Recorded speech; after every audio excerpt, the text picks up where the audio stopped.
خواب غفلت میں سوئے ہوئے مومنوں، عیش و عشرت بڑھانے سے کیا فائدہ؟ آنکھ کھولو اٹھو یاد رب کو کرو، آنکھ کھولو اٹھو یاد رب کو کرو، عمر یوں ہی گوانے سے کیا فائدہ؟ کیوں جوانی میں رب کو بھولا ہے تو، کیوں جوانی میں رب کو بھولا ہے تو، اور طاقت کے بلبوتے پھولا ہے تو، جب جوانی ڈھلے گی تو پچھتائے گا، جب جوانی ڈھلے گی تو پچھتائے گا، ایسے رونے رلانے سے کیا فائدہ؟ خواب غفلت میں سوئے ہوئے مومنوں، عیش و عشرت بڑھانے سے کیا فائدہ؟ تھا حکومت کا فرعون کو بھی نشہ، ظلم پر ظلم خلقت پہ کرتا رہا، جب سمندر میں ڈوبا تو کہنے لگا، جب سمندر میں ڈوبا تو کہنے لگا، ایسی حکومت کے پانے سے کیا فائدہ؟ قرآن کریم کی ایک آیت پڑھی جس میں اللہ رب العالمین اطمینان والی روح سے خطاب کر رہا ہے کہ اے اطمینان والی روح، اے اطمینان والے نفس، اللہ کے پاس لوٹ جا، ارجعی الی ربک راضیۃ مرضیہ، اس حال میں کہ تو بھی اللہ سے راضی اور اللہ بھی تجھ سے راضی، اللہ بھی تجھ سے خوش ہو جائے اور میرے بندوں میں داخل ہو جا اور میری جنت میں داخل ہو جا۔ میرے بھائیوں، آج کی جو تقریر ہوگی، جو موضوع ہے میرا، وہ ہے محاسبہ نفس، یعنی انسان کو اپنی زندگی میں یہ غور کرنا ہے کہ ہم نے آگے کے لیے کون سی تیاری کر رکھی ہے۔ ایک دکاندار جب شام کے وقت گھر آتا ہے تو حساب کتاب کر لیا کرتا ہے کہ کتنا منافع ہوا، کتنا فائدہ ہوا، کتنا نقصان ہوا۔ میرے بھائیوں، اسی طرح انسان کو اپنی زندگی میں غور کرنا چاہیے کہ ہم نے دن بھر میں کتنے گناہ کے کام کیے ہیں اور کتنی نیکیاں کی ہے، اللہ کو راضی کر پائے یا نہیں۔ میرے بھائیوں، اسی چیز کا نام محاسبہ نفس ہے۔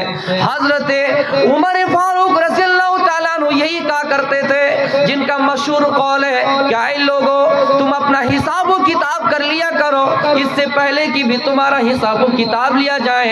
یعنی میرے بھائیوں، حضرت عمر کا یہ مطلب ہے کہ اے لوگوں، اپنی زندگی کے بارے میں غور کرو کہ ہم نے کتنی نیکیاں کی ہے، کتنے تہجد کی نمازیں پڑھے ہیں، کتنے روزے رکھے، اللہ کو کتنا راضی رکھے۔ میرے بھائیوں، اس سے پہلے کہ اللہ رب العالمین بھی ہمارا حساب و کتاب لے، ہم اپنی نیکیوں کو اور اپنے گناہوں کو ترازو میں، میزان میں تول لے، اس سے پہلے کہ ہماری نیکیاں تولے جائیں، اس سے پہلے کہ ہمارا گناہ تولا جائے۔ میرے پیارے ساتھیوں، اسی چیز کا نام محاسبہ نفس ہے۔ اللہ رب العالمین فرماتا ہے، یا ایھا الذین آمنوا اتقوا اللہ ولتنظر نفس ما قدمت لغد، اے ایمان والو، اللہ سے ڈرو اور تم میں سے ہر انسان کو غور کرنا چاہیے کہ اس نے کل قیامت کے دن کے لیے کون سی تیاری کر رکھی ہے۔ میرے پیارے ساتھیوں، یعنی ہم نے آگے کے لیے کیا بھیج رکھا ہے؟ ہر انسان کو غور کرنا چاہیے. جب ایک سفر کرنے والا انسان مسافر جب پٹنہ جاتا ہے تو سب سے پہلے اس کی تیاری کر لیتا ہے کہ ہم نے کتنی چیز لیے ہیں, اس کا انتظام کیا کیا کیے ہیں. موبائل لیے ہیں تو موبائل کا چارجر لیے ہیں یا نہیں, ہم لحاف اور چادر سردیوں کے موسم میں لیے یا نہیں. پٹنہ جانے کے لیے وہ اتنا سا چھوٹا سفر میں اس کی تیاری کر لیتا ہے. میرے پیارے ساتھیوں, جب کہ اس دنیا کو الوداع کہہ جانا ہے اور اس دنیا کو چھوڑ کر چلا جانا ہے تو ہمیں اور آپ کو اس کے لیے کیا تیاری کر رکھی ہے, اس کے بارے میں غور کرنا ہے اور یہ سوچنا ہے ما قدمت لغد, کہ ہم نے آگے کے لیے کیا بھیج رکھا ہے. خدا نخواستہ شام ہوا اور رات ہوتے ہوتے ہمارا انتقال ہو گیا, یا پھر صبح کا سورج دیکھنے سے پہلے ہماری موت ہو گئی, تو ہم نے اس کے لیے کیا تیاری کر رکھی ہے میرے بھائیوں. اسی لیے تو حضرت عبداللہ ابن عمر یہی کہا کرتے تھے لوگوں,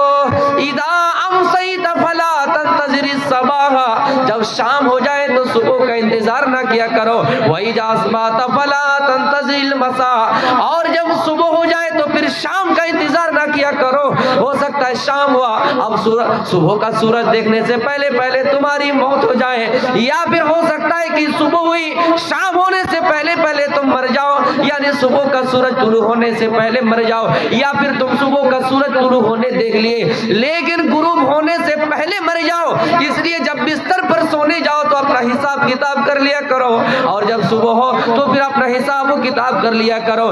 میرے بھائیوں, سب سے بڑی پیشی ہونے والی ہے کہ اس دن آپ کو قیامت کے دن پیش کیا جائے گا, آپ کا نامہ اعمال پیش کیا جائے گا. میرے بھائیوں, دو ہی رزلٹ ہوں گے, یا تو دائیں ہاتھ سے دیا جائے گا یا پھر بائیں ہاتھ سے دیا جائے گا. کہیں ایسا نہ ہو آپ کہیں فیقول یا لیتنی لم اوت کتابیا, آپ یہ کہیں آئے کاش کہ مجھے نامہ اعمال نہ دیا جاتا, ولم ادری ما حسابیا, اور میں جانتا ہی نہیں کہ میرا رزلٹ کیا ہے, میرا پرینام کیا ہے. پھر میرے بھائیوں, کہیں ایسا نہ ہو کہ آپ کو دوزخ میں ڈال دیا جائے, پھر یہ آپ تمنا کریں گے, ہائے کریں گے, افسوس کریں گے, ما اغنانی مالیا, میرا مال کچھ کام نہ آیا, حلق عنی سلطانیہ, میری سلطنت کوئی کام نہ آئی, میں دنیا میں ایم ایل اے تھا کوئی کام نہ آیا, دنیا میں پرائم منسٹر تھا کوئی کام نہ آیا, میں دنیا میں بادشاہ تھا کوئی کام نہ آیا, ما اغنا عنی مالیا,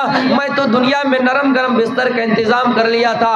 آئے اللہ, سخت سردی کے موسم میں بھی میرے گھر میں ہمیں اے سی لگوا دیے, سخت گرمی کے موسم میں اے سی لگوا دیے, ٹھنڈی کے موسم میں ہم نرم گرم گدا کا انتظام کر دیے, دنیا میں ہم مصیبت سے بچ گئے, دنیا میں ہم تکلیف سے بچ گئے. آئے اللہ, وہ مال کہاں گیا؟ جواب آئے گا ما اغنا عنی مالیا, تیرا مال کچھ کام نہ آیا, تیری جاہو جلال کچھ کام نہ آیا, تیرا منصب کچھ کام نہ آیا. اس لیے میرے پیارے ساتھیوں, اپنی زندگی کے بارے میں غور کیجئے اور یہ اندازہ کیجئے, محاسبہ نفس اسی چیز کا تو نام ہے کہ ہم اپنی زندگی کے بارے میں غور کریں. وَلْتَنْظُرْ نَفْسٌ مَا قَدَّمَتْ لِغَدٍ, کہ ہم نے آئندہ کل کے لیے یعنی قیامت کے دن کے لیے کون سی تیاری کر رکھی ہے, ہم نے قیامت کے دن کے لیے کون سی تیاری کر رکھی ہے. دنیا میں آپ کما رہے ہیں 100 روپیہ کما رہے ہیں, آپ کا خرچ 80 روپیہ 20 روپیہ بچ رہا ہے, آپ یہ سوچ رہے ہیں 20 روپیہ میری اولاد کھائے گی, آپ اپنی اولاد کے لیے تیاری کر رہے ہیں, آپ اپنی اولاد کے لیے تیاری کر رہے ہیں. اگر آپ 110 کماتے ہیں تو پھر 30 روپیہ بچ رہا ہے, آپ یہ سوچتے ہیں میری اولاد کی اولاد یہ کھائے گی. میرے بھائیوں, دنیا میں اپنی اولاد کے لیے یہ کما رہے ہیں, دنیا میں اپنی اولاد کی اولاد کے لیے بھی کما رہے ہیں, اور یہ سوچ رہے ہیں کہ میری اولاد آنے والی میری نسلیں جو ہوں گی وہ آرام سے رہے گی, وہ سکھ سے رہے گی, چین سے رہے گی, سکون سے رہے گی. میرے بھائیوں, ہم اور اب دنیا کی تیاری کر لیتے لیکن آخرت کی تیاری نہیں کر رہے. جب یہ دنیا فانی ہے, یہ دنیا ایک دن ختم ہو جائے گی, لیکن آخرت کی زندگی تو ہمیشہ باقی رہنے والی ہے. والآخرۃ خیر وابقا, آخرت کی زندگی تو بہتر ہے اور زیادہ باقی رہنے والی ہے میرے بھائیوں. لیکن ہاں, اس کی تیاری کیسے کی جائے؟ اللہ رب العالمین فرماتا ہے وَأَمَّا مَنْ خَافَ مَقَامَ رَبِّهِ وَنَهَى النَّفْسَ عَنِ الْهَوَىٰ فَإِنَّ الْجَنَّةَ هِيَ الْمَأْوَىٰ. اے لوگوں جو اپنے رب کے سامنے کھڑا ہونے سے ڈر جائیں, اپنے رب کے سامنے